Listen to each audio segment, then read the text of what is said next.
hati kami berlimpah dengan ucapan syukur kepadamu ya Tuhan.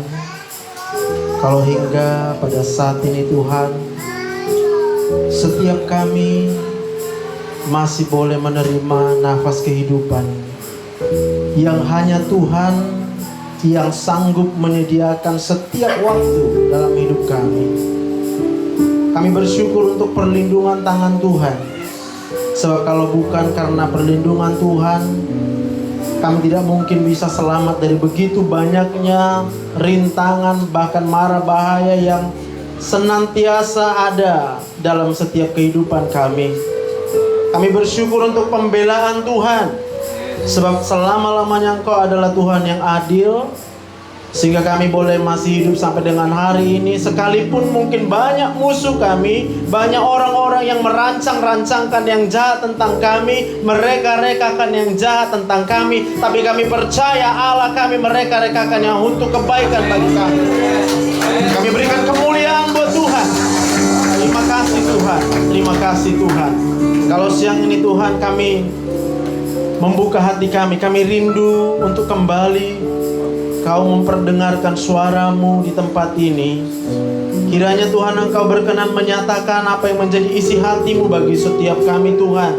Supaya kami pulang tidak dengan membawa tangan kosong, tapi kami pulang dengan membawa sukacita, bahkan kemenangan, lepas kemenangan, hidup yang penuh dengan berkat Tuhan. Itu yang kami nantikan Bapa.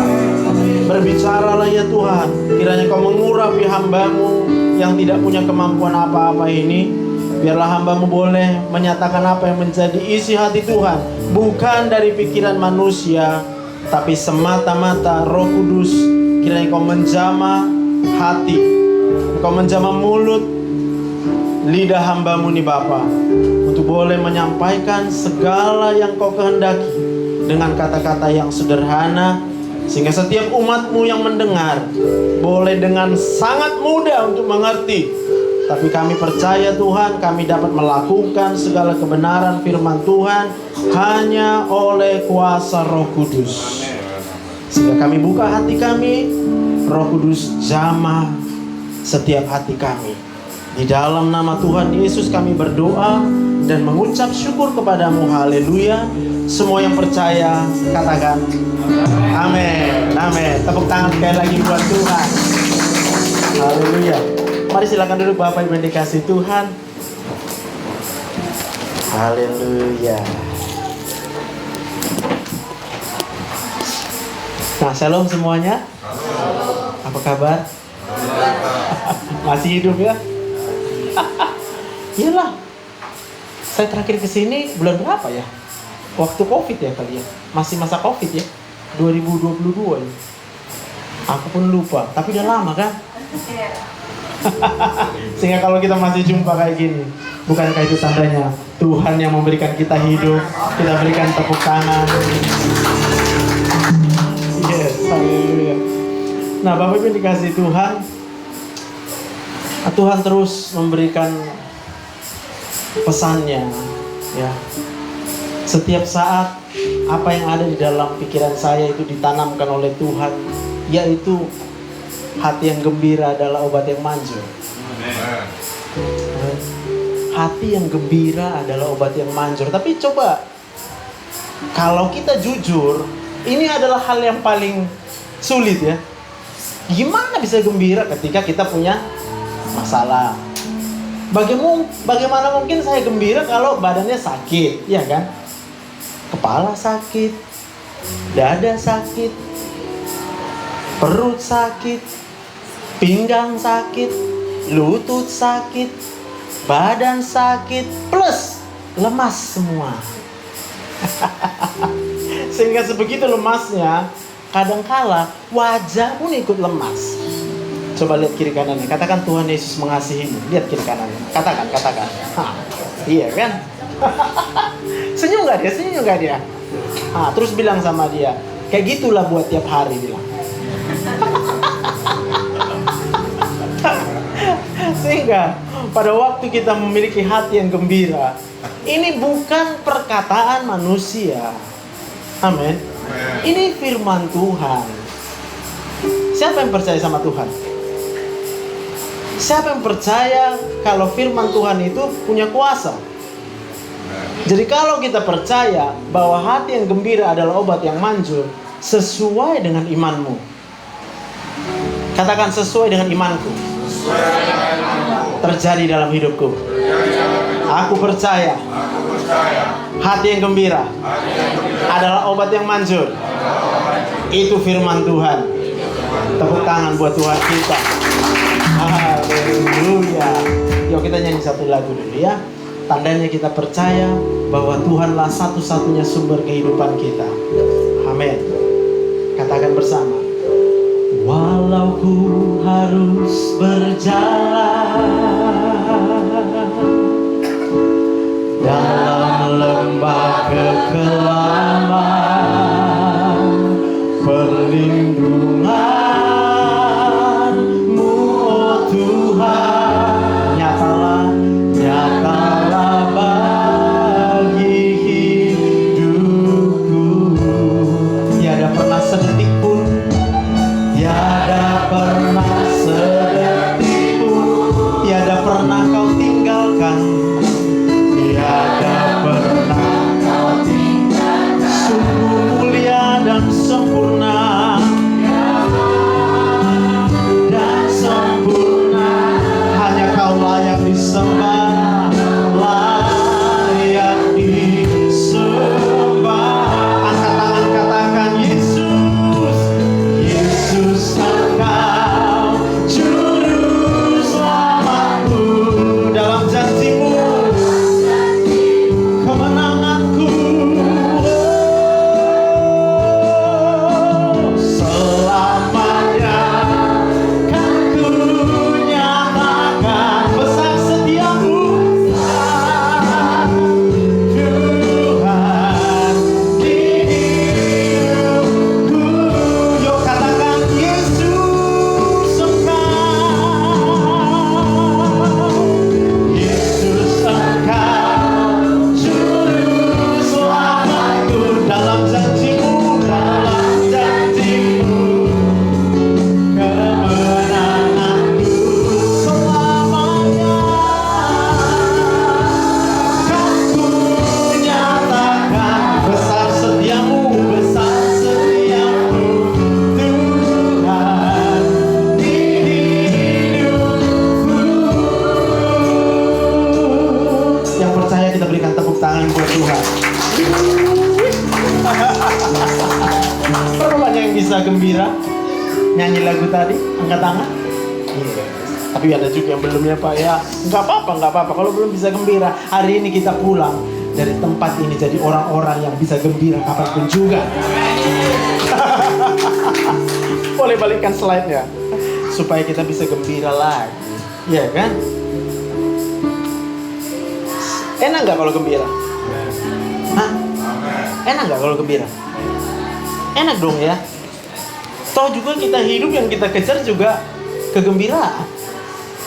Kita berusaha kerja tiap hari untuk apa? Supaya kita bisa gembira. Oke, ini otak kita. Oke. Ini adalah cortex cerebri.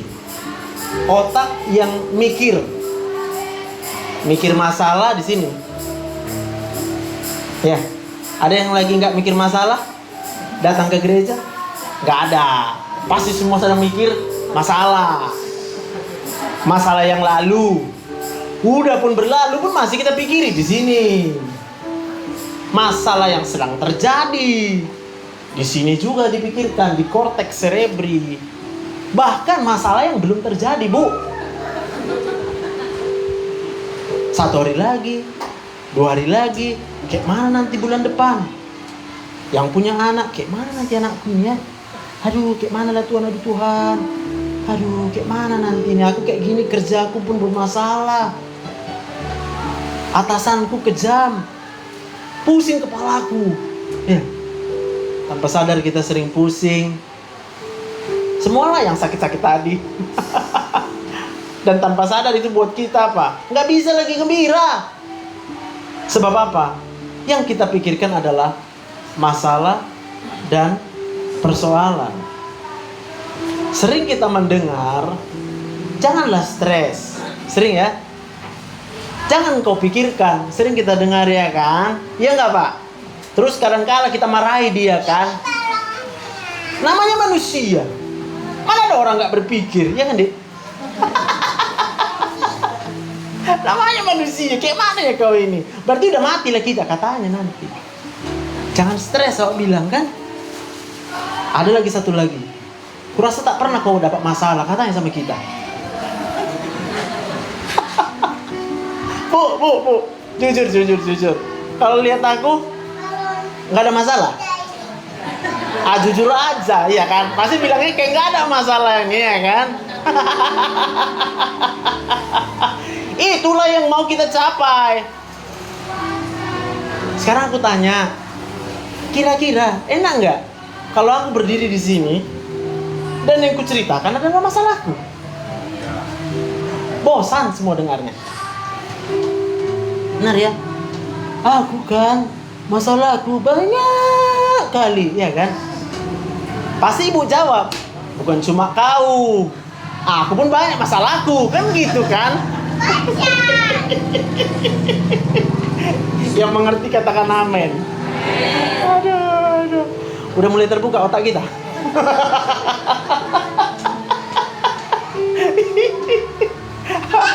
Nah sekarang bagus, itu lebih bagus ketawa, iya kan?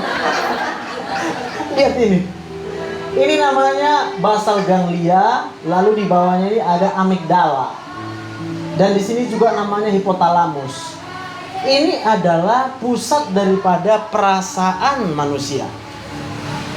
Jadi waktu kita mikir masalah, waktu kita mikir persoalan, waktu kita mikir jahat kali lah orang itu sama aku, waktu kita mikir kok gak peduli lah orang sama aku, sampai kapan lah hidupku kayak gini? Oke? Rasanya enak apa enggak? Gak enak toh. Maka di sini akan direkam rasa tidak enak. Ya, bagian otak kita yang merah ini terekam. Ketika orang kemudian merekam perasaan yang gak enak tadi, maka yang terjadi apa? Seluruh tubuhnya menjadi tidak enak. Kenapa?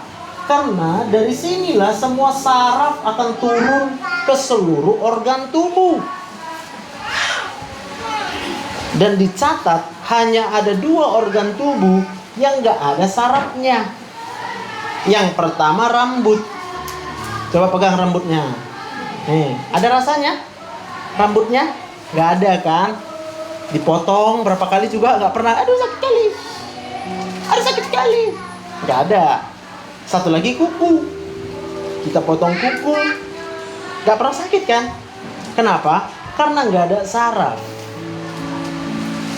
Tapi seluruh organ tubuh yang lain itu ada sarafnya. Nanti saya akan jelaskan di situ. Lalu, ketika kita mikir-mikir masalah, lalu kita menjadi rasa tidak enak toh. Ada organ namanya hipokampus. Ini pusat ingatan. Ingatan dari apa yang kita rasakan. Coba mulai dari sejak masa kecil kita.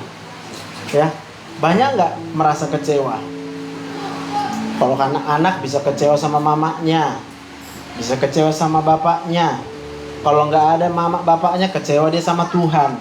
Kok nggak ada mamaku, nggak ada bapakku. Bisa kecewa sama abangnya, sama adiknya. Bisa kecewa sama siapa? Di sekolah. Guruku itu kejam kali lah dulu. Kena cubit aku dulu. Kalau udah kena cubit, bisa nggak lupa-lupa kita sama ibu guru itu. Apalagi kalau sampai terputar kita, kan? Udahlah. Sampai umur berapapun kita ingat itu.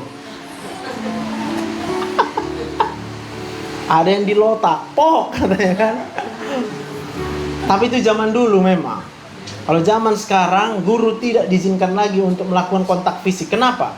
Karena rasa sakit yang ditimbulkan oleh kontak fisik itu langsung menerobos ke otak anak-anak. Paham ya? Lalu itu akan termemori sampai kapanpun dia akan rasa sakit. Dia akan hafal gerak-gerik seseorang yang akan melotak dia. Mungkin dulu gurunya mengendap-endap, sini kau, pak, kata, terkejut. Maka kalau dia ingat sekarang, lihat orang mengendap-endap, dia takut, jangan-jangan mau dipukul aku. Namanya trauma. Tapi bukan hanya fisik. Sekarang juga sedang musim apa? Perundungan, bully. Bodoh kau, kurang ajar kau. Oke? Itu juga menyakitkan buat otak. Kelewatan. Coba mundurkan sedikit lagi, satu slide tadi. Nah itu, ketika seseorang dibully, dibilang bodoh, kata-kata kasar, dibilang jahat, itu langsung ke sini. Kalau udah masuk ke sini pasti akan di memori. Paham? Itu sebabnya antara suami dan istri kadangkala tanpa sadar, saya mau bilang ya, tanpa sadar. Gak mungkin kita mau menikah ya kalau hanya untuk apa? Maki-makian. Gak mungkin kita mau menikah kalau hanya untuk apa? Berantem. Apa enaknya berantem? Tapi yang terjadi apa? Kita terlalu sering ribut di rumah. Lalu ketika papa mama ribut, papa dan mama saling menyakiti.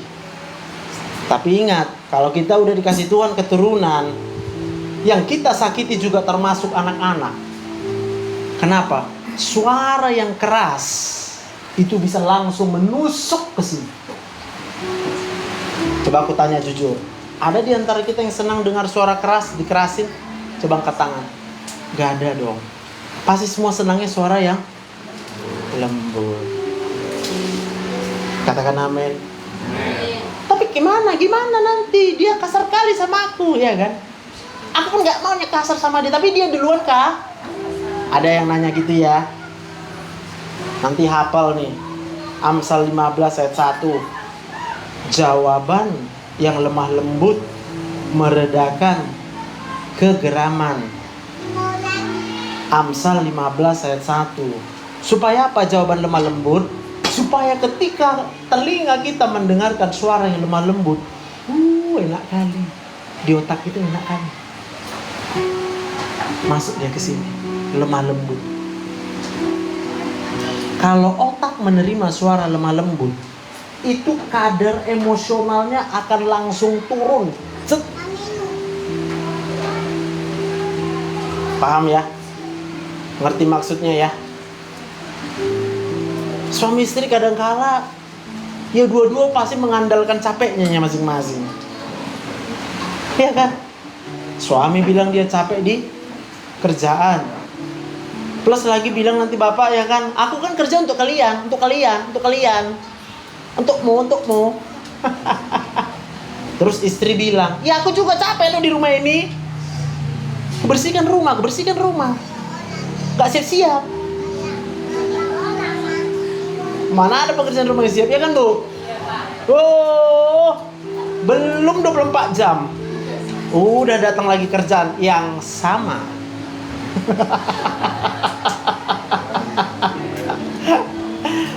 Lalu itu membuat apa? Otak kita stres. Ketika otak seseorang dalam keadaan stres, apa yang terjadi? Semua respon tubuhnya menjadi stres. Itu sebabnya ibu-ibu bilang dia jadi cerewet. Mau ngomong terus.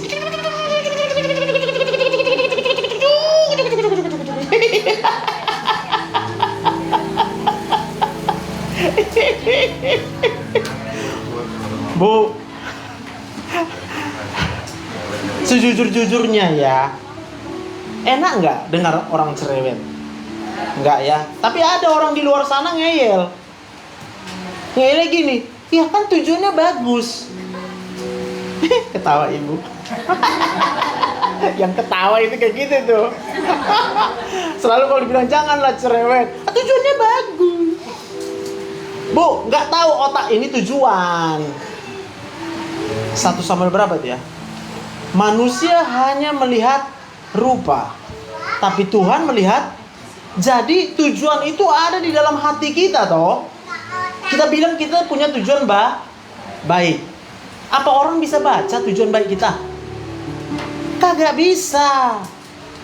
Orang hanya bisa melihat rupa. Muka marah, orang bisa lihat. Suara yang kasar, orang bisa Lalu ketika orang mendengar yang kasar, suara yang kasar, yang kuat, yang cerewet, lalu melihat wajah yang marah, pasti kau bilang aku bilanglah ya betul. Itu betul. Mungkinkah ketika aku marah samamu, bisa kau bilang, makasih ya kau baik.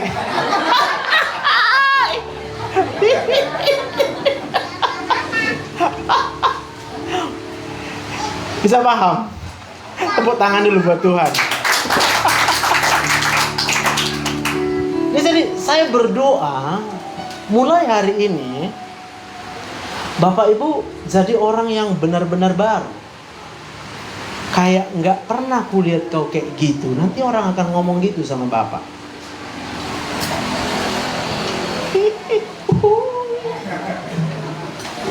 Tapi kalau suami istri enggak. Dia nggak akan ngomong gitu. Dia nggak mungkin ngomong gitu, nggak mungkin. Karena apa? Karena waktu pacaran dulu udah cuma dia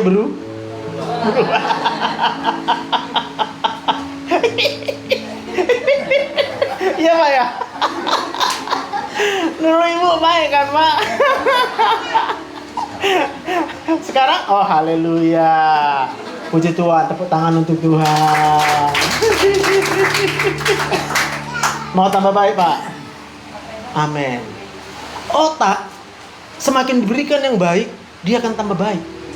Ini otak kita ini ya, gak terhingga tampungannya.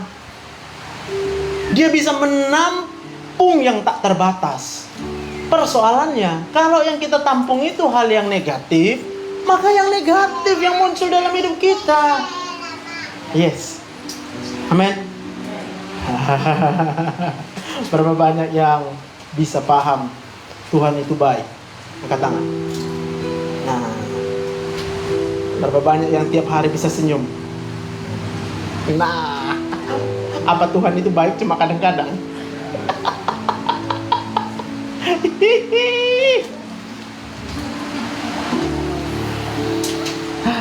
Yang suami istri bilang dulu, I love you. Ya bilang Pak, Bapak senyum-senyum aja. Belum. Bilang Pak.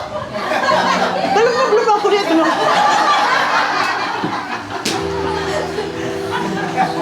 Mungkin Bapak itu malu, kita ulang sama-sama ya. Ayo, suami istri bilang I love you. Bilang Pak. Bapak ini enak memang Pak dibilang I love you, enak kali.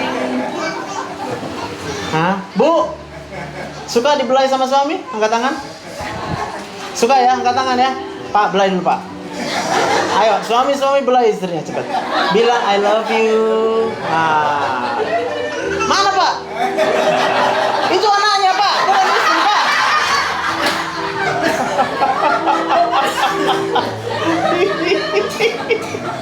Aku mau ngajarin. Nih, ibu jujur. Dari yang udah dibelai Bapak tadi, pasti ibu rasa ada kurangnya. Terlalu keras biasanya. Benar gak Bu? Seringkali kalau Papa membelai istrinya, bilangnya keras sekali. Ya. Kasih contoh Bu. Ibu-ibu sekarang belai kepala suaminya dengan lembut. Ayo.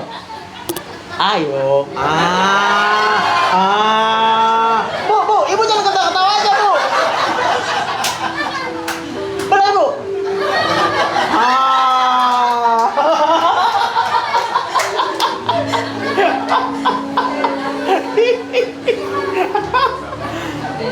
Udah tahu rasanya Pak? Kalau belum tahu juga suruh ulang lagi dia. Nanti kalau istri bilang kurang enak belayanmu, suruh dia ulang. Buatkan dulu yang mana enak.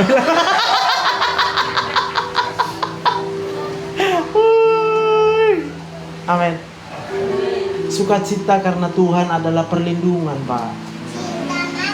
Mana ada hidup manusia tanpa masalah dan persoalan. Tapi kemudian berapa banyak kita menyadari firman yang sudah diberikan oleh Tuhan kepada kita itu sebenarnya kunci utama kemenangan kita. Tapi firman itu akan berkuasa ketika firman itu kita lakukan. Katakan amin. Iman tanpa perbuatan adalah mati. Jadi iman itu harus selalu disertai dengan perbuatan. Nah, itu yang kita harus sadari bersama. Oke, saya tunjukkan. Next slide, tolong. Oke.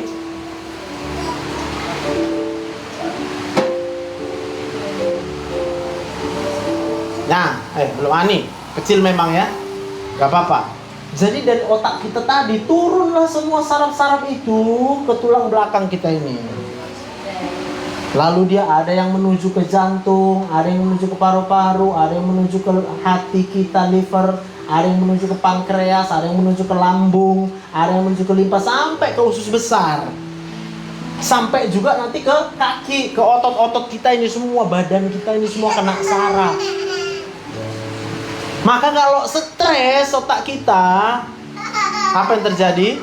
Badan kita semua menjadi stres, sakit. Amin. Mungkin sebagian berkata, kalau gitu nggak perlu lagi dokter. Ya kan?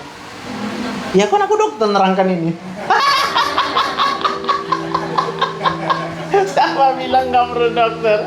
Emang bisa orang awam nerangkan ini? Nggak bisa. Amin. Lalu dokter nanti akan memutuskan, Bu, ibu sakitnya nggak ada. Bisa ya? Karena memang sakitnya belum ada, cuma di otaknya aja yang sakit. Apa sakit otaknya? Ya semua tadilah, stres-stres tadi tuh. Pak, jangan mikir masalah, Pak. Bapak udah langsung melamun aja, kayak mana masalahku besok, mana masalahku 2 hari lagi. Jangan-jangan ini istriku ini cuma baik waktu di gereja.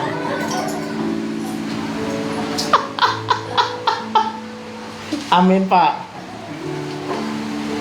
Berapa banyak yang percaya kita punya Tuhan yang luar biasa? Angkat tangan. Amin. Nah, kalau kita baru saja melewati Paskah, apa yang terjadi pada masa Paskah? Coba next slide. Yaitu Tuhan Yesus yang berkorban. Yang pertama, Dia rela memberikan hidupnya. Untuk siapa? Untuk saya dan Bapak Ibu semuanya. Oke, ini tadi hormon ya. Jadi sistem tubuh kita dari otak tadi, semua sistem tubuh itu diatur sama otak. Oke, sehingga apa yang kita pikirkan akan kita rasakan, apa yang kita rasakan akan kita alami. Apa yang kita pikirkan akan kita rasakan, apa yang kita rasakan akan kita alami. Kalau kita pikirkan hal yang baik, kita akan rasakan yang baik, kita akan alami yang baik. Katakan amin. Maka ketika keadaan tidak baik, kita harus bisa berpikir dengan baik. Sebab kalau kita pikirkan tidak baik, makin tidak baik. Gak ada solusi, gak ada jalan keluar. Tapi pada waktu kita mengalami hal-hal yang tidak baik, kita pikirkan yang baik. Katakan amin. Apa yang baik? Kekal selama-lamanya. Kalau bukan Tuhan Yesus. Siapa? Saya mau tanya, berapa banyak kita memikirkan tentang Tuhan Yesus dalam hidup kita? Mana lebih banyak? Mikir masalah atau mikir Tuhan? Kita banyak mikir masalah. Oh, betul deh. Iya kan? Makanya Tuhan Yesus selalu bilang, kamu harus memiliki iman seperti anak-anak. Udah percaya saja. Saya kasih contoh. Mana lebih besar masalah kita dengan kuasa dari Tuhan Yesus? Hah? Iya, oke, aku mundur. Kalau kita dikecewakan oleh orang lain, sakit nggak? Berapa sakitnya? Sakit lah ya. Kalau Tuhan Yesus yang rela disiksa bahkan sampai mati di kayu salib, mana lebih sakit daripada apa yang kita rasakan sakit kita?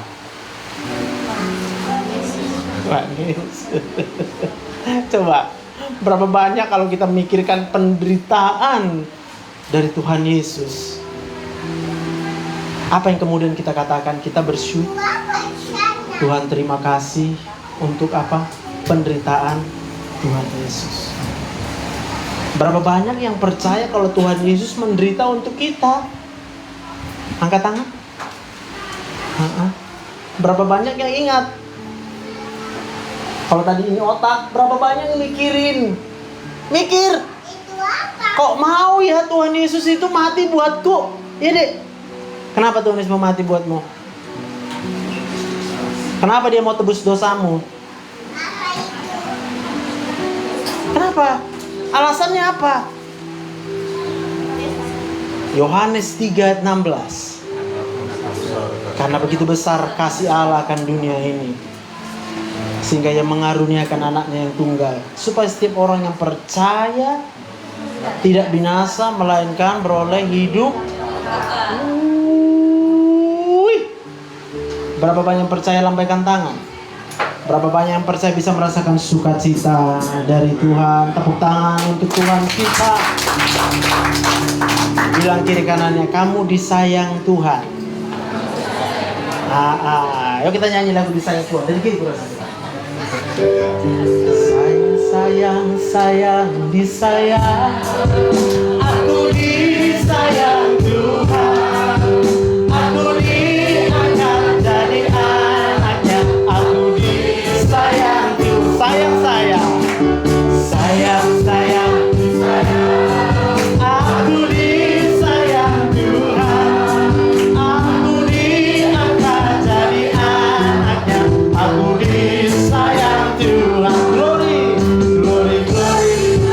Haleluya. Glory, glory, puji Tuhan.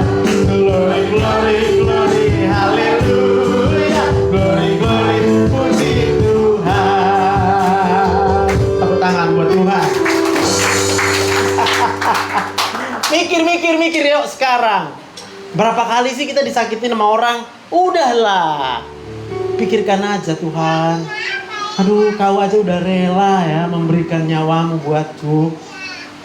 Aku harus harap apa dari orang lain? Disayang? Enggak loh. Aku mau tanya, suami istri dulu menikah? Menikah kan? Maunya dicintai atau mencintai? Yang dua-dua. Tuh. Yang lebih banyak pengennya dicintai, angkat tangan. Satu, nggak apa-apa, jujur aja, 1, 2. Pengen dicintai ya Bu ya? Dicintai ya. Bu, ingat janji pernikahannya apa? Dicintai atau mencintai Bu? Mencintai.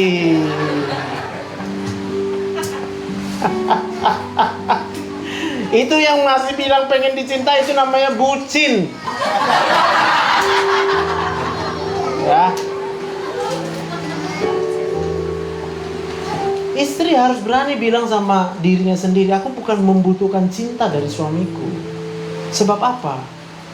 Tuhan Yesus sudah terlebih dahulu mencintai kita. Kalau bukan karena cinta Tuhan Yesus, untuk apa Dia merelakan dirinya disiksa, dihina, disakiti, bahkan Dia rela merelakan hidupnya. Kalau tadi meninggalnya cuma gini aja, masih bisa kita bilang, yalah kan matinya enak. Ini gak ada enak-enaknya matinya Tuhan Yesus. Menderita. Amin. Jadi kalau kita menikah, ingat lagi janjinya. Aku akan mencintaimu. Dalam apa? Suka dan duka. Aku mau tanya sama ibu, mana yang lebih banyak memberikan duka dalam hidup kita? Suami? Suami toh? Hah? Kita berduka karena perbuatan suami. Hah? Bu, jangan ketawa dulu, Bu. Kita belum tanya sama bapak-bapak ini. Bapak-bapak juga kita harus akui juga. Hidup kita nggak pernah seburuk ini kalau bukan gara-gara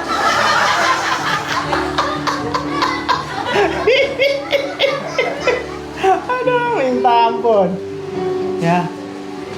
Tapi saya berdoa, selama kita masih hidup berarti masih ada pengharapan. Kenapa masih ada pengharapan? Karena satu-satunya sumber kehidupan kita adalah Tuhan. Kalau bukan karena Tuhan, kita nggak mungkin ada di tempat ini. Dan yang mempersatukan suami dan istri itu adalah jadi kalau ada yang pengen bercerai sekarang, bertobat. Kalau mungkin suaminya mau menceraikan dirimu sebagai istri, bilang, aku nggak mau. Kau aja yang bercerai sana, bilang. Selama-lamanya kita tetap suami dan istri, bilang gitu. Kutunggu kau bertobat. Bu ketawa nanti ada orang mengalami masalah dalam rumah tangganya bilangnya, udah cerai aja. Sampai kita lupa Allah yang kita sembah adalah Allah yang membenci perceraian. Tapi kita tega. Gara-gara dia cerita sama kita, sakit kali aku rasakan. Bercerai aja kau.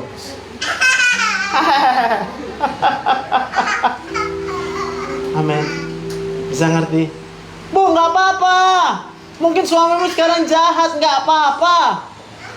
Tapi kan aku butuh kasih sayang. Tuhan Yesus sudah lebih dulu menyayangimu. Amin. Yang harus kita lakukan sekarang adalah menyembuhkan otak orang yang berbuat yang mengecewakan kita. Next slide. Jadi, next slide. Udah jam 12. Oke. Lagi, next slide, next. Oke. Terus. Ya. Lagi.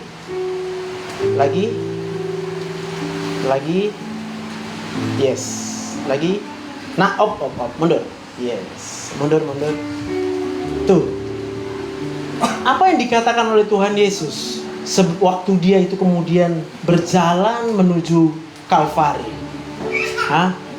Dia bilang begini. Yesus berkata, "Ya Bapa, ampunilah mereka sebab mereka tidak tahu apa yang mereka perbuat." Amin. Kenapa Tuhan Yesus ngomong kayak gini? Karena Tuhan Yesus menyadari ketika manusia itu dilahirkan, maka manusia itu kemudian akan diperhadapkan dengan segala sesuatu yang mengecewakan dari dunia ini. Coba aku tanya, kalau orang bayi dilahirkan, nangis apa ketawa? Orang yang melihat bayi dilahirkan nangis apa ketawa? Ketawa lah. Udah lahir. Dalam hati apa? Susah lihat orang senang. Senang lihat orang. Oh, paham. Itu dunia.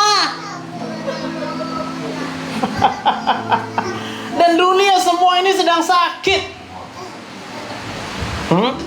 Dunia ini adalah dunia yang sakit. Kenapa? Karena dia belum menyadari keberadaan daripada Tuhan Yesus.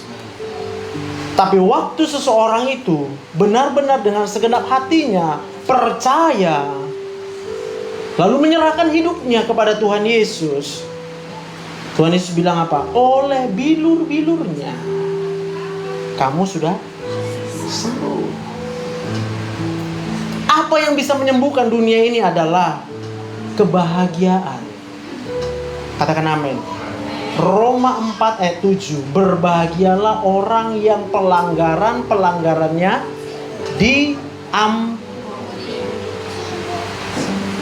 Siapa yang pernah merasakan dimaafkan dan diampuni? Angkat tangan. Siapa yang sekarang lagi berharap dimaafkan tapi nggak dimaafkan? Udahlah, jujur aja lah. Nampak kali nggak pernah merasa bersalah.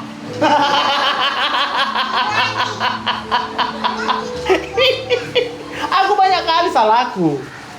Salah sama anakku, salah sama istriku, salah terus yang kubuat. Percayalah. Dan apa yang ada di dalam hatiku adalah aku selalu berharap kalau bisa aku dimaafkan. Sebab kadang-kadang aku nggak mau lakukan itu. Ya Pak. Tapi aku percaya ada Tuhan Yesus yang sudah lebih dulu mati buatku. Untuk apa Tuhan Yesus mati buat kita? Supaya kita diampuni segala pelanggaran kita.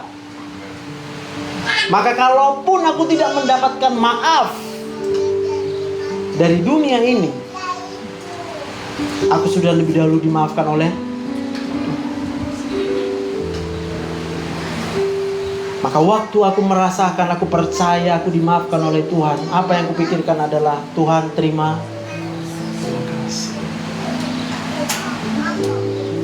Saya setiap marah merasa bersalah, karena aku tahu marah itu menyakiti orang lain.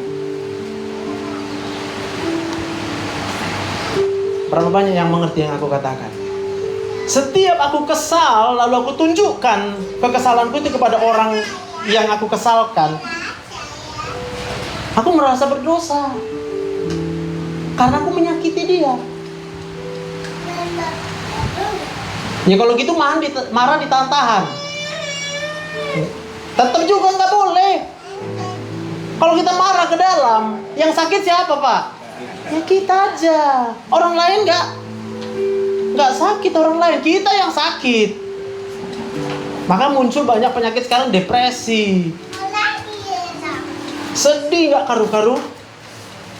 Lalu Tuhan Yesus datang sebagai apa? Sebagai bukti bahwa dosa-dosa kita diampuni.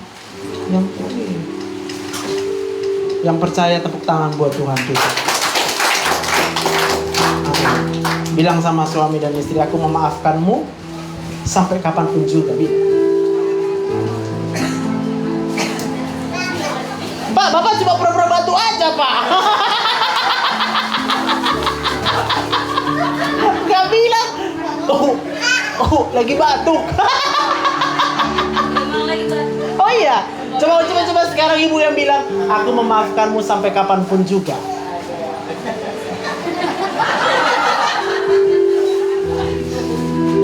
Amin. Bilang lagi, aku tahu kalau kau kayak gitu karena kau lagi sakit otakmu, bilang. Iya, bilang. Aku tahu kalau kamu begitu karena otakmu lagi sakit. Bilang Bu.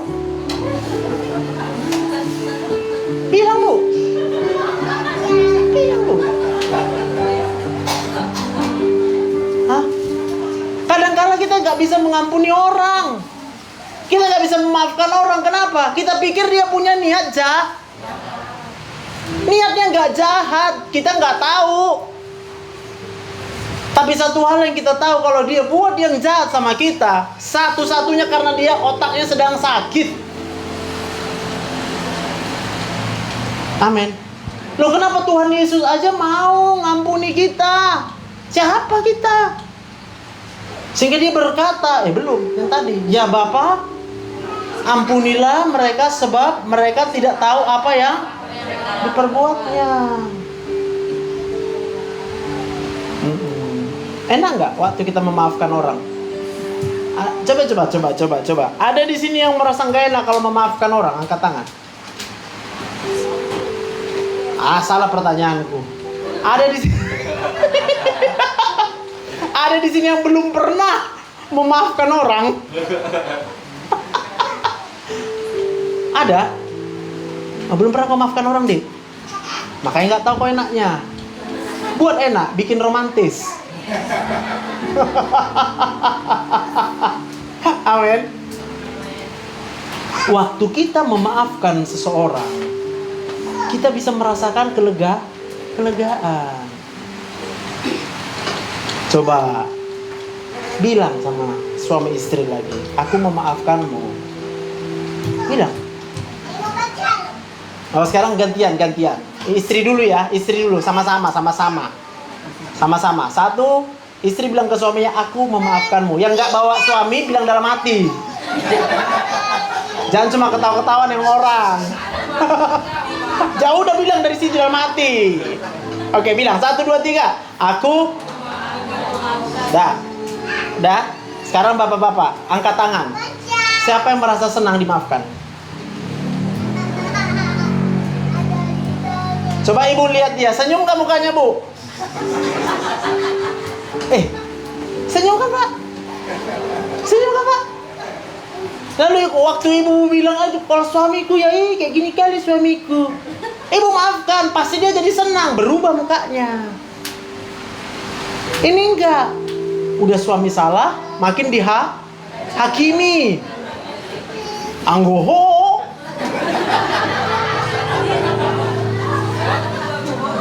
Makin tua suami gitu kan, hilang gantengnya. Bu.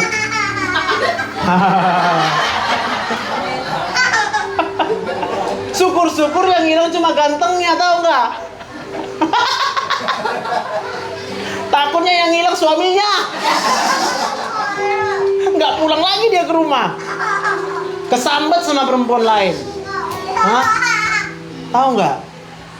Itu perempuan lain udah tahu rumusnya.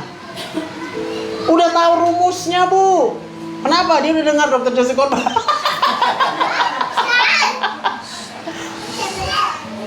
Iya, itu yang namanya pelakor itu ya. Itu lemah lembut. Mana ada pelakor tukang marah. Ketawa di sini. Pelakor itu pada lemah lembut, makanya kita jadi kesambat otaknya. Kita pikir dia istri kita. Karena yang kita ingat dulu istri kita kayak gini. Iya dong. Dulu kan waktu pacaran holak hodo. Iya nggak apa-apa. Kena lubang sakit bang. Enggak. Yang perempuannya sakit kakimu. Sini ku sayang kakimu biar sembuh. Iya. Kalau udah menikah masuk lubang, bodoh kali kau. Mana matamu? Aduh, aku juga kayak gitu kok. Tapi puji Tuhan gitu loh. Tuhan sadarkan, jangan menyalahkan orang yang memang sudah berbuat salah. Orang yang berbuat salah diajarin supaya buat yang benar. Kadang-kala karena otak kita udah sakit. Kenapa sakit otak kita? Cuma satu, karena belum menerima pengampunan dari Tuhan. Sebab orang kalau sudah menerima pengampunan dari Tuhan, itu dia berbahagia di dalam otaknya, mesinnya bahagia. Sehingga apapun yang datang dalam kehidupannya itu dinetralisir oleh kebahagiaan. Karena masalah bahagia dan stres ini hanya masalah zat kimia di otak kita.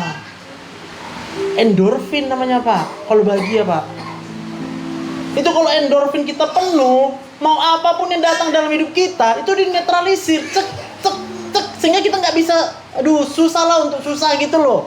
Kita lebih tahu rasanya enaknya begitu enak kalau kita senang, dan kita punya alasan untuk senang. Dan satu-satunya alasan itu adalah Tuhan Yesus Kristus. Tepuk tangan buat Tuhan.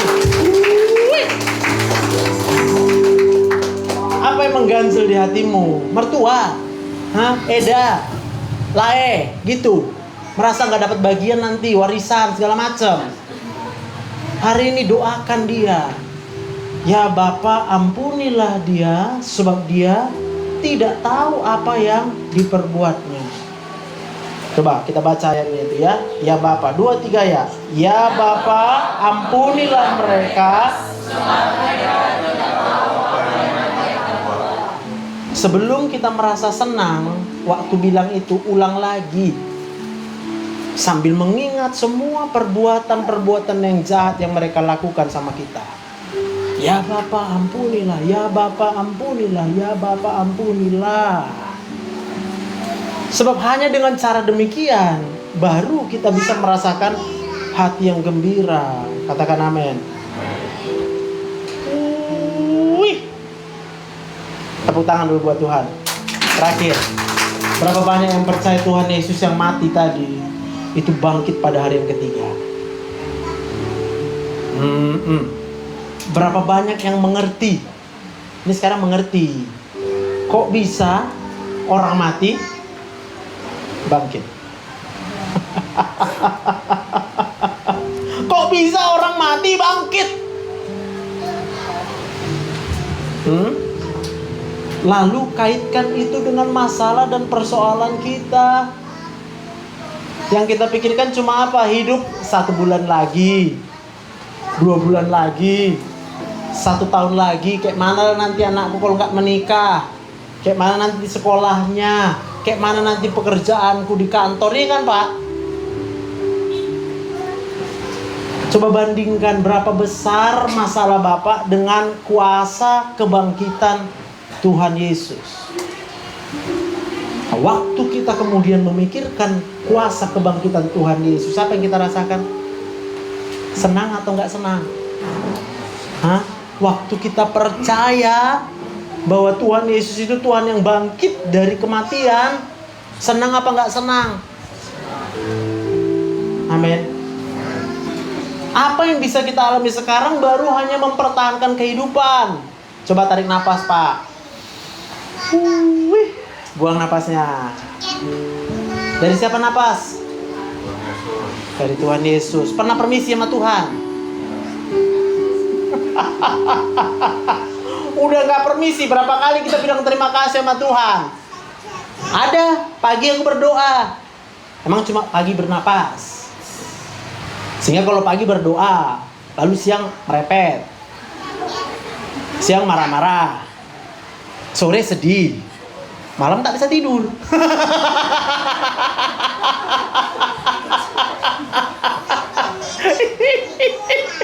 Lalu kita marah sama semua orang gitu. Pak, bayangkan betapa ajaibnya sehingga oksigen yang kita hirup gak pernah putus. Kalau bukan karena matahari, siapa yang buat matahari? Tuhan. Tumbuh-tumbuhan ini fotosintesis, mengubah oksigen yang kita buang jadi CO2. CO2-nya balik lagi jadi oksigen. Lalu ada ozon di luar angkasa sana. Kalau bukan tangan Tuhan, tangan siapa yang buat ozon? Tangan siapa, Bu? Terus Ibu ragukan lagi pertolongan Tuhan. Bisa nggak ya Tuhan tolong aku? Terus kita ngemis-ngemis gitu, Tuhan tolonglah Tuhan. Ya nggak usah digituin juga, Tuhan udah tolong. Apa yang harus kita kerjakan adalah bilang syukur dulu sama Tuhan. Tuhan terima kasih untuk nafas yang kau berikan. Tuhan terima kasih untuk nafas saja. Jangan untuk uang yang ada. Kalau untuk uang yang ada, aku mau bilang biasa-biasa aja. Banyak uang kita, biasa-biasa aja. Karena satu hari kita bersyukur karena uang banyak, percayalah hari kedua, hari ketiga, takut kita, uang kita aduh, hilanglah nanti uangku. Dijaga uang. Stres enggak? Stres. Maka kita tidak bisa tapi kita percaya kuasa kebangkitan Tuhan Yesus itu jauh melebihi dari apapun masalah dan persoalan kita, Bapak Ibu. Amin. Sehingga waktu kita mengingat kuasa kebangkitan Tuhan Yesus, kita senyum-senyum. Senyum gak Bang? Gak usah takut gak punya jodoh Bang. Entah apalah, gak punya pekerjaan, ngapain takut? Tak usah ku takut, Allah menjagaku.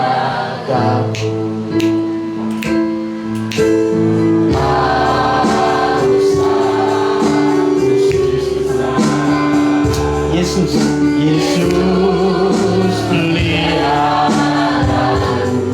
Tak usah ku cemas, tak usah ku cemas. Roh Kudus hibur, Roh Kudus hiburku. Haleluya. Tak usah ku susah, Dia memberkatiku. Katakan El Shaddai, El Shaddai, El Shaddai, Allah Maha Kuasa. Dia besar, Dia besar, Dia besar. El Shaddai mulia, El Shaddai, El Shaddai,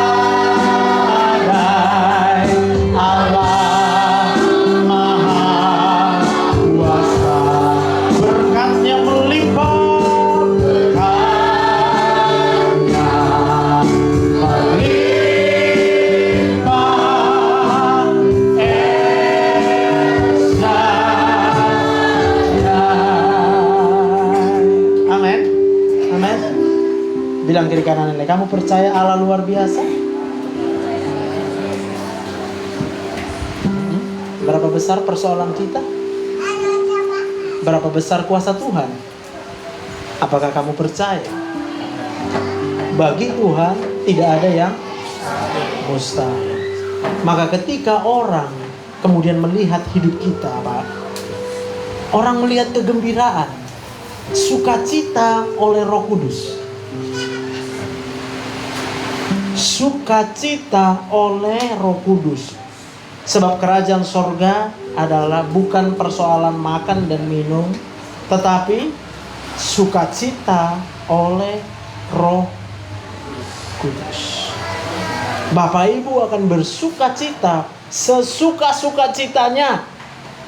Sampai kadangkala orang gak bisa mendapatkan apa yang lucu, tapi buat kita itu lucu. Pak, nanti lihat orang jahat, kita ketawa. Sebab apa? Sebab yang ada di dalam pikiran kita. Kenapa dia buat jahat? Sebab sakit otaknya. Kalau otaknya sehat, gak mungkin dia buat jahat. Tapi kapan itu bisa kita alami? Ketika kita berdoa, ya Bapa, ampunilah dia, sebab dia tidak tahu apa yang diperbuatnya. Amin. Maka Tuhan Yesus katakan apa? Kasihilah musuhmu. Musuh itu adalah orang yang berbuat jahat kepada kita. Kenapa dia buat jahat sama kita? Cuma satu jawabannya, karena dia tidak tahu apa yang diperbuatnya. Saya sudah katakan tadi gambar otak manusia. Tidak ada manusia yang dilahirkan sejak lahir itu jahat atau baik. Nggak ada. Semua dilahirkan dengan apa? Kertas putih. Belum tahu mana yang baik, mana yang jahat. Kita nggak tahu pengalaman kehidupan semua orang. Ada yang penuh dengan kekecewaan sejak masa kecilnya. Ada yang penuh dengan rasa penderitaan sejak kecilnya. Ada yang bahkan tidak punya papa, mama. Itu sebabnya dunia ini perlu Tuhan Yesus. Katakan amin. Karena hanya dengan pengenalan akan Tuhan Yesus, semua orang akan disadarkan kalau hidupnya bukan untuk sia-sia. Tuhan Yesus lebih dahulu mati buat kita. Katakan amin. Tuhan Yesus sayang semua kita. Jangan kecewa ketika orang tidak sayang sama kita. Tuhan Yesus sudah buktikan. Apa buktinya? Mati di kayu salib. Perlu bukti apa lagi? Seorang sahabat yang rela memberikan nyawanya kepada kita. Nah, berapa banyak kita yang percaya dan kita mau bersyukur untuk itu. Kita berikan tepuk tangan buat Tuhan. Mari kita bangkit berdiri, kita berdoa. Tuhan, terima kasih untuk firman-Mu pada siang hari ini Tuhan. Kami percaya kalau kami masih boleh hidup sampai dengan hari ini Tuhan, itu semata-mata karena Tuhan mengasihi kami. Kami percaya kalau kami masih hidup sampai dengan hari ini ya Tuhan, itu semata-mata karena kuasa Tuhan yang luar biasa dahsyat dalam hidup kami. Tuhan, hari ini kami belajar untuk percaya dan menerima bahwa Tuhan Yesus sudah mati buat kami. Satu-satunya alasan kenapa Tuhan Yesus mau mati menderita buat kami adalah karena Tuhan sayang sama kami. Sehingga kami dapat berkata, terima kasih Tuhan untuk cinta Tuhan bagi kami. Terima kasih Tuhan Kau mengasihi kami. Terima kasih Tuhan. Mari katakan, angkat syukur kita sebab Tuhan mengasihi kita. Terima kasih Tuhan. Bahkan Engkau yang berjanji Tuhan, sekalipun ayah dan ibu kami itu meninggalkan kami, tapi Tuhan Engkau menyambut kami. Engkau mengasihi kami. Haleluya. Terima kasih untuk cinta-Mu Tuhan. Katakan syukur untuk Tuhan Yesus yang mati di kayu salib untuk menebus segala dosa kami, untuk menebus kami dari yang jahat dalam nama Yesus. Oh ya,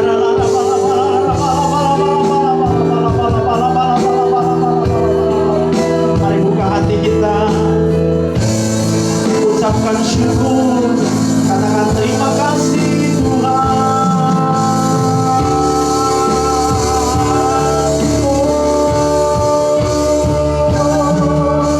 Haleluya. Aku berdoa di dalam nama Tuhan Yesus.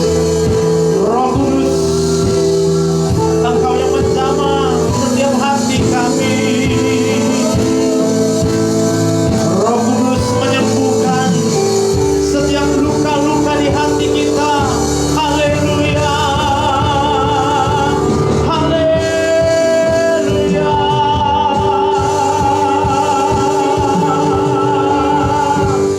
Katakan terima kasih untuk pengampunan Tuhan.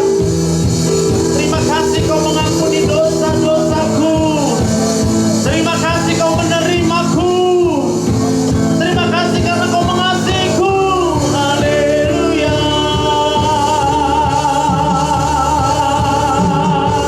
Haleluya. Haleluya.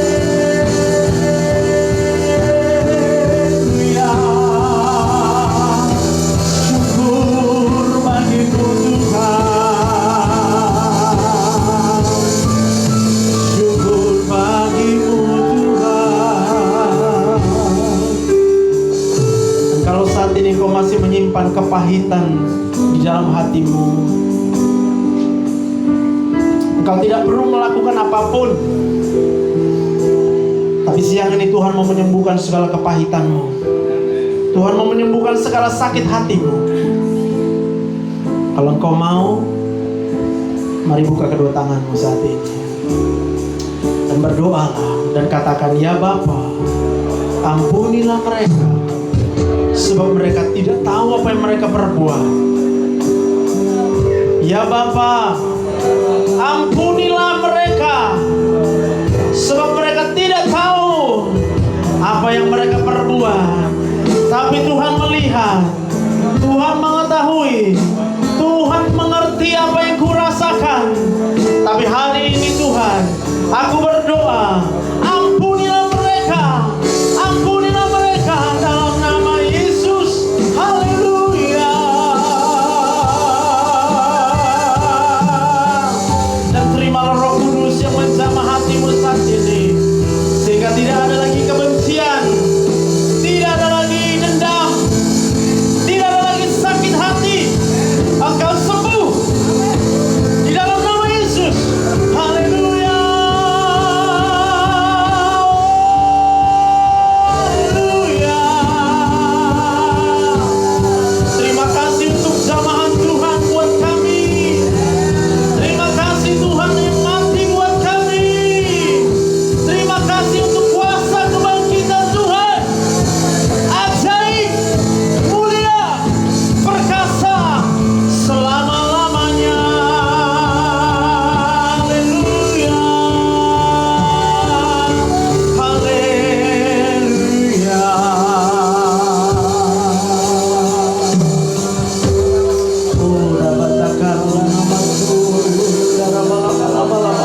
Immanuel.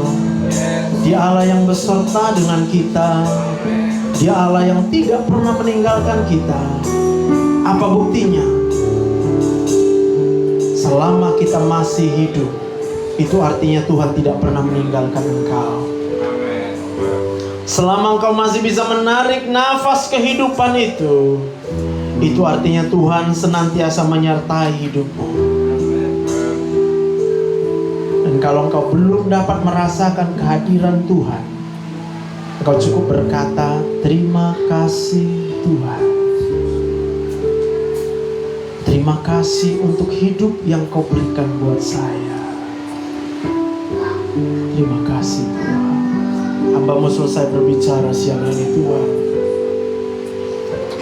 Tapi kami percaya waktu kami menerima Tuhan Yesus sebagai Tuhan dan Juru Selamat satu-satunya dalam hidup kami, Engkau yang menjanjikan Roh Kudus. Kami buka hati kami untuk Roh Kudus menyatakan kuasa-Nya, jamaahnya di dalam kehidupan kami. Di dalam nama Tuhan Yesus. Kalau saat ini kami akan pulang dari tempat ini Tuhan, kami percaya kami datang tidak sama seperti kami akan pulang nanti. Kami datang sebagai orang-orang yang berkemenangan. Kami datang sebagai orang-orang yang dibela oleh Tuhan. Kami pulang dari sebagai orang-orang yang dilindungi oleh Tuhan. Kami pulang sebagai orang-orang yang dikasihi oleh Tuhan. Kami pulang sebagai orang-orang yang lebih daripada pemenang. Dalam nama Tuhan Yesus, kami akan mengalami kebahagiaan di dalam rumah tangga kami. Kami akan mengalami kegembiraan di dalam rumah tangga kami. Kami akan mengalami berkat-berkat Tuhan di dalam rumah tangga kami. Setiap rumah tangga dilawat oleh Tuhan. Setiap rumah tangga dibela oleh Tuhan. Setiap rumah tangga dilindungi oleh Tuhan. Di dalam nama Yesus. Haleluya. Haleluya. Haleluya. Haleluya. Haleluya. Terima kasih Tuhan. Terima kasih Tuhan. Dan saat ini kami mau menerima berkat dari Tuhan. Mari arahkan hati kita kembali kepada Tuhan. Dan saat ini kau pulanglah dan bawalah anugerah damai sejahtera yang berlimpah-limpah dari Allah Bapa kita di sorga. Cinta kasih yang sempurna di dalam anaknya Tuhan kita Yesus Kristus, serta persekutuan yang manis dengan Roh Kudus. Itulah yang menyertai kamu sekalian, mulai dari siang ini, besok bahkan sampai selama-lamanya. Tuhan Yesus datang untuk kedua kalinya. Yang percaya diberkati Tuhan, sama-sama kita katakan